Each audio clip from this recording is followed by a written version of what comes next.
Ate, Geraldine Sampang Buhat po. sabi mo nagpagamot ka, nagbayad ka ng kandilang itim. 1818. Di 3 plus na yon. Opo. Dalawang session. Kaso, ang sabi niya, okay na. Opo. Bakit ka ba nagpapagamot sa kandilang itim? Pumunta po kasi ako doon kasi gusto ko na nga pong magkaanak. Yun lang. Tapos pangalawa, magaling sa medisina, okay naman yon, clear naman. Ngayon, nagpagamot ko sa ibang manggagamot, anong sabi? Huwag daw po akong maniwala sa ganun. No, ano naman daw po. Hindi naman daw po totoo yung ganun. O ngayon, anong ginawa niya sa'yo?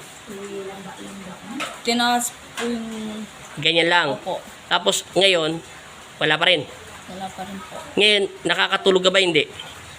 Hirap po akong matulog dahil daw po sa PCOS. Sinesearch ko din po kasi yun. May PCOS po kasi ako. O ngayon, yun sa pagtulog mo, sa pakiramdam mo sa sarili mo, dahil matagal ka na, sabi mo 10, may mga 10 na manggagamot sa'yo.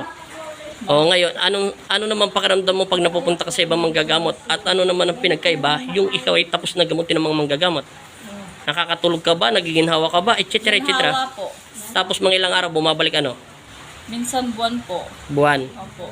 Basta sa puno lang ng mangga, yun lang ang sinasabi mo, pag naliligo ka, Basta pag mapapatingin po ako sa kanya, parang iba po yung pakiramdam. doon sa puno ng mangga, malapit lang yun sa inyo yun. Sa gilid po ng CR po namin. O sige, titingnan ko lahat ha. Tingnan ko muna yung spiritual mo ha. Kasi hindi mo naman sinasabi to sa akin na may puno kayo eh. Pero hindi ko rin, basta sinabi ko lang may puno. May puno ba kayo ng malaki? Pero hindi ko naman makalkulado kung puno to ng mangga. Basta ikaw na nasabi, meron. Sige, salamat. Titingnan ko lang ha. Manalig ka. O nagpapadasal ka? Ikaw lang? O sige ka lang. Matagal ilang taon na? Ilang taon na? Ilang taon na? 6 po. 6 na taon mo na siya dinadasalan? Opo. Talagang kilala mo siya? Hindi po. Yung totoo, kilala mo siya hindi? Kilala po. Ba't ka ba nagsisinungaling?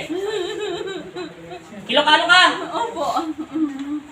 Yung totoo, hindi na kita sasaktan, may gusto ka sa asawa niya. Wala po. Wala kang paganga. Wala po. Yung totoo, Wala po. wala. Hiwalay ka na sa asawa mo. Opo. Mga ilang taon ka na hiwalay? Matagal na po. O, paano pinabubuhay mo sa anak mo sa 10 taon? Ano trabaho mo? Ano yan? Yan ang pere niya. Kinakasama po ako ngayon iba. May kinakasama ka. Opo. Opo. Alasin mo. Opo. Seg-seg ma. Bali, nabubuhay ka sa may kinakasama kang iba. Opo. Ano naman trabaho ng kinakasama mo? Anong trabaho? Security po!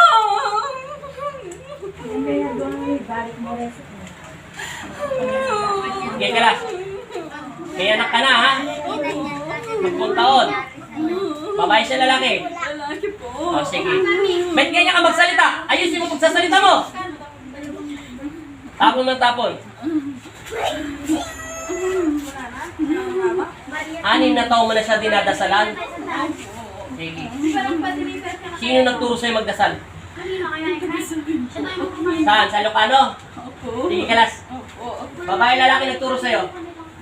Babae po. Ilang taon ka na? Yung totoo, pipigay kita sa katawan niya pag nagsinungaling ka pa. Ilang taon ka na? Ilang taon ka na? 29! Sige ka lang. 29. Opo. Bata ka pa. Sige ka lang. Ilang taon ka nagkaroon na? Bata pa po. Sige. Kalas. Ako po. Ilang kayo sa katawan niya? Ako lang po.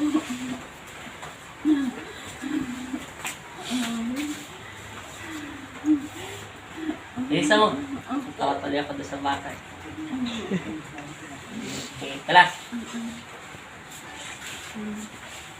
Linis. Tapusin mo. Opo. Huwag mo na itong babalikan ha. Opo. Huwag mo na siya kukulamin ha. Huwag Opo. mo na siya dadasalan ha. Opo. Maawa ka sa kanya, wala siyang anak ha. Opo. 29 years old ka lang ha. Opo. Saan ka nakatira? Huwag mo na sasabihin. Sige. Malapit ka lang sa lugar niya? Hindi. Hindi po. Malayo ka sa lugar niya? Opo. Sige. Nakikita mo siya? Hindi na po. Hindi mo na siya nakikita? Dati bakit mo siya nakikita? Nakikita kayo? Kasama ko po sa trabaho. Dati? Opo.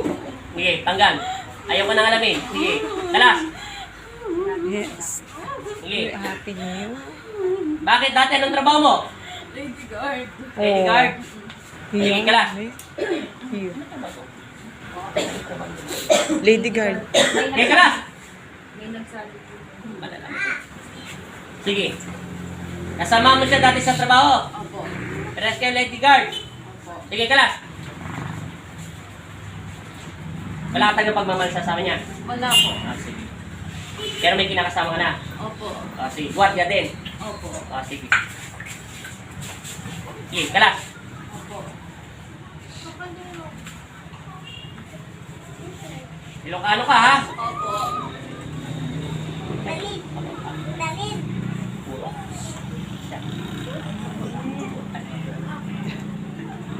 Sa ito, Kapampangan. Ikaw, Ilocano, ha? Opo. Naintindihan mo na? Sige, Opo. kalas na kalas. Nagsetting.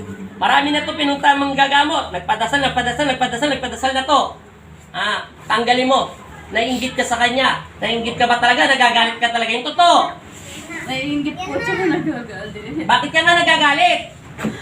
Magaling po siya makisama nung nasa trabaho kami. Marami po siyang barkada. Sige, kalas.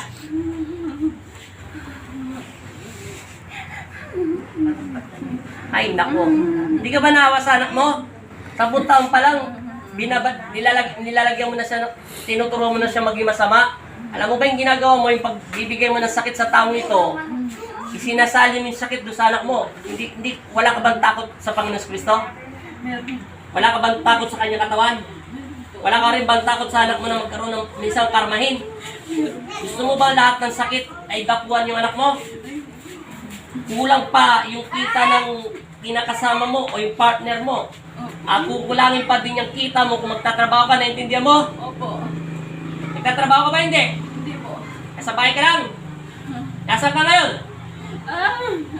Hindi na kita sasaktan. Opo. Nasaan ka ngayon? Sa bahay po. Sige ka lang. Ayusin mo yung salita mo. Huwag ka lang dilang-dilang, susugatan ko yung leg mo. Opo. Kalas! Itigil mo to, ha? Pag hindi mo to tinigil, huwag ka makikinig. Susugatan ko yung tenga mo para maging bingi ka na. 6.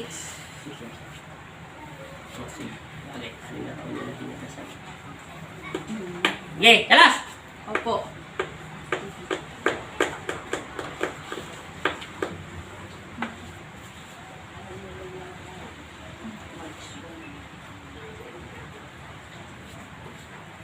Ano pa wala na?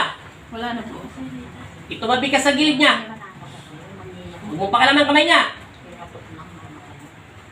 Huwag ka makikialam. Meron lang akong titing na maigi. Pag sumingit ka pa, tatanggalan kita ng hininga sa loob ng katawan niya. Gusto mo ba kalasan kita ng hininga? Hindi ko na pababalikin ang kaluluwa mo doon sa katawan lupa mo para magkasakit ka ng mamayang gabi. Gusto mo? Ililigaw ko itong kaluluwa mo at hindi ko ito papapasukin sa espiritu mo. Huwag ka nakikialam, ha? Pag antay mo, kakausapin kita, meron lang akong titingnan sa kaluluwa niya. Sa ngalan ng Ama at ng Anak at Espiritu Santo, Amen. Kung meron man na tinatawag ko sa espiritual ng Panginoon Kristo, kung meron man talaga nakatira sa loob ng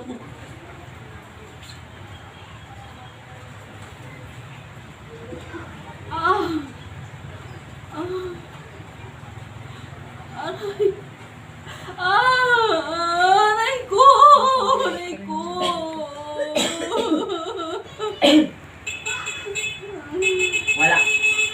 walang engkanto.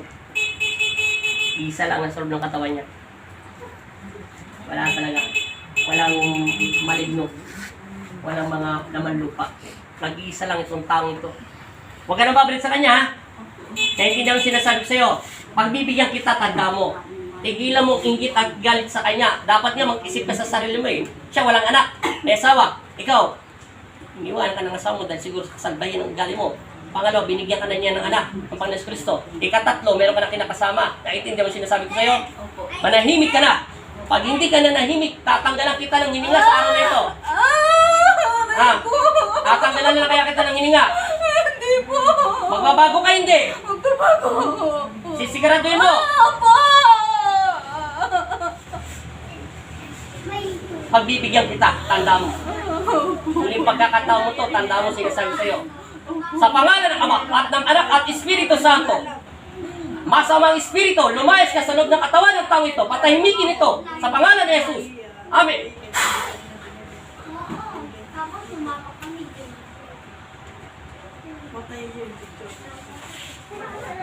Gising. Ano pangalan mo? Ilan taon ka na? 30. Ilan taon ka na? Sige. Sabi mo yung Jesus name. Di ba ito yung inumamate? Baso mo to, di ba?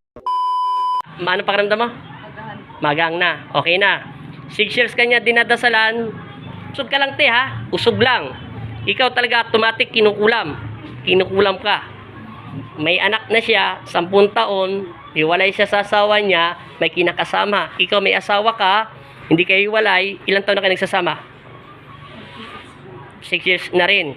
O yun, magkilala mo siya, Ilocano ba siya? Ilocano siya. Intindihan mo na? Ano pakiramdam mo? Magang na. Yun sa mga dito mo na lang. O gumagang na? Gumagang na. Tumatalab na yung gamot. Yung tubig, yung dasal. Pagdating nyo sa bahay, hindi ko na lang sabihin. Basta yung damit niya, lublob.